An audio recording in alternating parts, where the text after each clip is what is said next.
아기 두상 교정 고민이시라면 이 영상 꼭 시청하세요. 마지막엔 두상 교정 비용 포함 모든 걸 알려드릴 테니 끝까지 시청해주세요.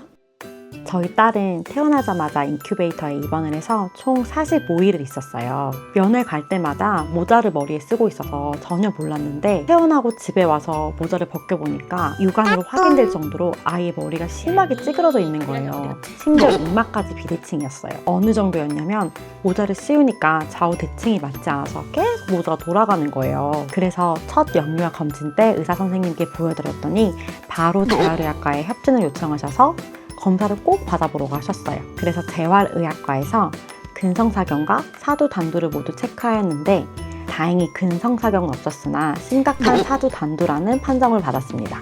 해서 두상교정을 권유받았고 실제로 육안으로도 확인될 정도로 심한 비대칭이라서 저희 부부는 무조건 하기로 마음먹었습니다.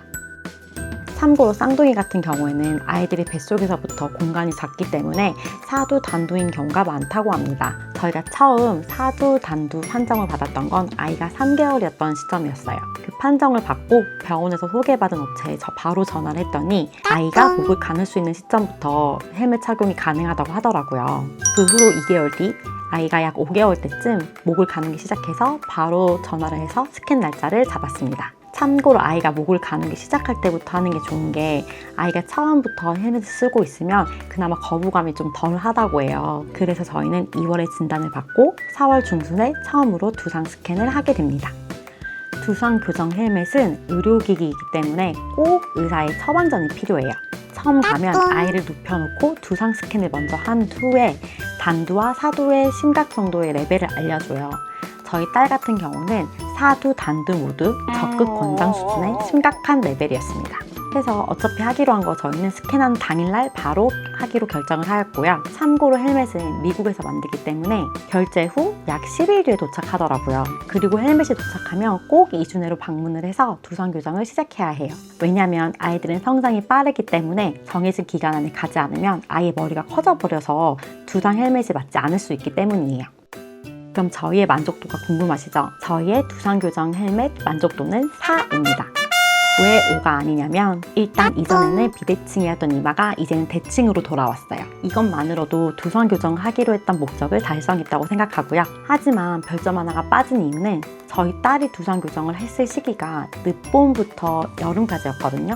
두상교정 헬멧은 업체에서 말하기로는 하루에 23시간을 쓰고 있으라고 해요. 하지만 저희 딸은 정말 땀이 많은 스타일이어서 23시간은 정말 무리더라고요. 그래서 저희는 사실 23시간까지는 쓰지 못했기 때문에 100% 완벽하게 예쁜 두상이라고는 할 수 없어요. 그래서 별점 하나가 빠졌습니다. 그리고 두상교정 헬멧을 쓰다 보면 그 안쪽에 스티로폼에 땀이 닿기 때문에 냄새가 안 날 수가 없어요. 아시죠? 그 꼬리꼬리한 땀 냄새. 저희가 이 냄새를 없애보려고 알코올도 뿌리고 정말 별짓을 다 했는데도 안 없어지는 거예요. 그래서 업체에 문의를 했더니 흑백수 스프레이를 뿌려봐라 해서 저희가 구매해서 뿌려봤거든요. 그랬더니 그나마 좀 덜 나더라고요. 원래는 임의로 천 같은 건 덧대면 안 되지만 저희 딸같이 땀이 정말 많은 경우에는 스티키 천이라고 해서 그 헬멧 안에 덧댈 수 있는 천을 팔아요. 그거라도 활용을 해보라고 하시더라고요. 그래서 덕분에 고생을 좀 하긴 했지만 그나마 쾌적하게 두상교정을 할 수 있었습니다. 그리고 이거는 약간 부작용이긴 한데 두상교정 헬멧을 써서 그런지 저희 딸이 모자 쓰는 걸 정말 싫어해요. 모자 쓰는 것도 싫어하고 샤워할 때 샤워캡 쓰는 것도 정말 싫어하더라고요. 그럼에도 불구하고 저희는 아이의 미래를 위해서 두상교정 헬멧은 정말 잘한 선택 중 하나였다고 생각합니다. 자, 그럼 모두가 가장 궁금하실 비용인데요. 저희 같은 경우에는 320만 원 정도를 지출하였습니다. 병원에서 연계한 업체이기 때문에 좀 더 저렴하게 한 걸로 알고 있어요. 비용은 총 2번에 나누어서 병원에 납부를 하였습니다. 두상교정을 미리 해본 입장으로서 두상교정을 고민하고 계신 부모님들이 계시다면 꼭 이 3가지는 말씀드리고 싶어요. 첫 번째, 무조건 집에서 가까운 업체를 선정하세요. 저희는 병원 연계한 업체가 저희 집에서 왕복 3시간 거리였거든요. 근데 생각보다 연계했다고 해서 비용만 조금 저렴할 뿐이지 병원에서도 딱히 크게 뭘 봐주시진 않았어요. 그냥 그 업체에서 보낸 데이터를 보고 이 정도면 잘 되고 있네요 라고만 말씀해 주신 정도였어요. 사실 이건 업체에서 매달 가서 스캔할 때도 말씀해 주시는 부분이거든요. 그래서 굳이 병원에서 연계한 업체를 할 필요가 있었나 하는 후회가 좀 되긴 하더라고요. 그래서 가능하면 아이와 함께 가야 하니까 집에서 최대한 가까운 곳을 이용하시는 걸 추천드립니다. 그리고 두 번째, 정말 심한 경우가 아니라면 비추천. 왜냐하면 앞서 말씀드렸듯이 저희 딸이 정말 고생했어요.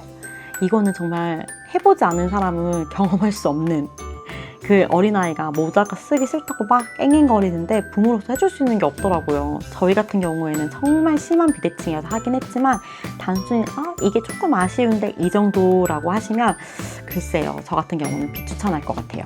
그리고 마지막으로, 만약 하시기로 마음먹었다면 마음먹었을 때 가능한 빨리 하시는 걸 추천드립니다. 두상교정 헬멧은 하고 싶다고 다 할 수 있는 게 아니에요. 만 18개월 이후부터는 두상교정 헬멧을 착용할 수 없기 때문에 만약 하시기로 마음먹었다면 무조건 빨리 하시는 걸 추천드립니다. 자, 오늘은 두상교정 헬멧에 대해서 말씀을 드려봤는데요. 두상교정 고민하시는 부모님들, 저희가 알려드린 찐 후기를 바탕으로 좋은 선택하시길 바라겠습니다. 두상교정 헬멧 관련해서 더 궁금한 사항이 있으시다면 댓글로 남겨주신다면 저희가 아는 선에서 최대한 답변을 드리도록 하겠습니다. 자, 그럼 오늘은 여기까지. 저희 소옥 부분의 짠뚜어 컨텐츠가 유용했다면 구독, 좋아요, 알림 설정까지 부탁드릴게요. 그럼 저희는 다음에 더 유용한 컨텐츠로 돌아오도록 하겠습니다. 우리 다음에 또 만나요. 안녕.